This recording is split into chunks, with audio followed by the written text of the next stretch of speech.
So guys, for the first step, you're going to head over to search and type in check for updates. Click on it. And then once you're on this, you're going to click on check for updates. Make sure that your computer is fully up to date. And now for the next step, if you're using a VPN or proxy, then you want to disable it. And now for the next step, you're going to head over to search again and type in view network connections. Click on it. And now once you're on this, you want to find your network adapter. Double click on it. And then click on properties. And then click on Internet Protocol version 4. Now once you're on this, you want to keep these settings on the default options. So make sure that you have obtain an IP address automatically selected. And now under it, make sure that you have obtain DNS server address automatically selected as well. So just keep it on the default options like how it was on my screen. And then click on OK. And now for the next step, you want to head over to search again and type in CMD. Now you want to run it as administrator.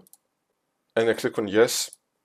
And now once you're on this, you want to type in ipconfig space /flush DNS. Click on enter.